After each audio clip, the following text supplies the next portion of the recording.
আসসালামু আলাইকুম, কেমন আছেন আপনারা সবাই? আলহামদুলিল্লাহ আমি ভালো আছি আপনাদের দোয়া এবং আল্লাহ তাআলার রহমতে।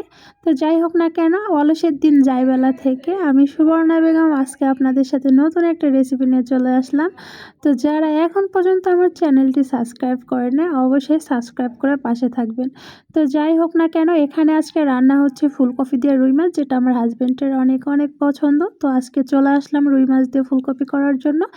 এখানে সব ধরনের মশলা দিয়ে সুন্দর করে কষিয়ে নিয়েছি। মশলাটা যতক্ষণ কষাবেন, যতক্ষণ না উপরে তেল ভেসে আসতেছে ততক্ষণ মশলাটাকে কষাতে হবে। জাস্ট সুন্দর করে কষিয়ে নিয়ে তারপরে সব কিছু দিয়ে সুন্দরভাবে কষাবেন। এখানে হচ্ছে আমি পানি দেব না আগে, এখানে একটু কষাবো, তারপরে হচ্ছে ঢেকে দেব। দেন যখন এটা একটু নরম হয়ে আসবে তখন আমি এখানে পানি অ্যাড করব। এভাবে রান্না করলে অনেক ভালো লাগে। এখানে সাথে আমি হচ্ছে রান্না করতেছি ভাতটা আমি বেশিরভাগ হচ্ছে রাইস কুকারে রান্না করি, যেহেতু আমাদের সিলিন্ডার গ্যাস, এর জন্য আমি হচ্ছে ইন্ডাকশানেই হচ্ছে ভাতটা বেশিরভাগ হচ্ছে এখানেই দিই, হয়ে যায়। তো যাই হোক না কেন, এই যে আমার কষানো প্রায় শেষের দিকে, এখন হচ্ছে মেবি আমি হচ্ছে ওখানে একটু ঝোল দেবো। তার আগে এইগুলো একটু পরিষ্কার করে নিই, বেসিনটাকে খালি করে নিই। তাহলে কি হবে, কাজ করতে সুবিধা হয়। একটা কাজ করে যদি সেই কাজটার দিকেই বসে থাকি আমরা, তাহলে কিন্তু আমাদের কাজ আগায় না। এর জন্য বিশেষ করে রান্না করার টাইমে আমি রান্না বসে দিয়ে অন্য অন্য কাজগুলো করে ফেলি, যাতে হচ্ছে আমার একটু তাড়াতাড়ি হয়ে যায়। তো যাই হোক না কেন, অনেকক্ষণ বক করলাম। আবারও বলতেছি, যারা আমার চ্যানেলটা সাবস্ক্রাইব করেন নাই, প্লিজ প্লিজ প্লিজ আমার চ্যানেলটাকে সাবস্ক্রাইব করে আমার পাশে থাকবেন, আমাকে এগিয়ে যাওয়ার জন্য অনুপ্রেরণা জাগাবেন এবং ভালোবাসা দেবেন।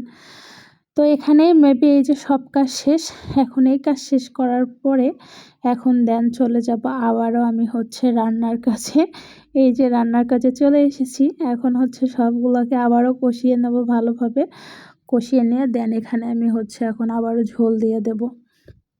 ঝোল দিয়ে এটাকে ভালোভাবে আবারও কষাবো।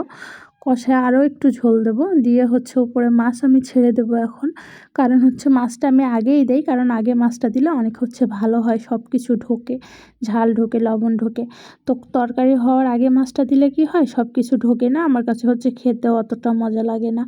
আর এই পাশে বসিয়ে দিলাম হচ্ছে শুটকি। এখানে ছিল মেবি হচ্ছে মূলা, আলু আর হচ্ছে একটা বেগুন। এই রান্নাটা আমার খুবই পছন্দ। এটাকে হচ্ছে আমরা চচ্চড়ি বলি, এক এক দেশে এক এক রকম বলে। তো যাই হোক, এই যে মূলা, আলু, বেগুনটাকে সুন্দরভাবে ধুয়ে নিচ্ছি, নিয়ে হচ্ছে দেন এটাকে এখন আমি চুলায় বসাবো। আমি কিন্তু চচ্চড়ি শুটকিটা এভাবেই করি, সবচেয়ে ভালো লাগে হচ্ছে। এখানে মরিচটা যদি মানে কেটে দেওয়া যায় সব থেকে বেশি ভালো হয়। তো যাই হোক, আমার কাটতে আজকে আলিশ লাগছিল, তাই আমি হচ্ছে আজকে বাটা মরিচ দিয়েছি দেখেন। দিলে হচ্ছে অনেক বেশি মজা লাগে।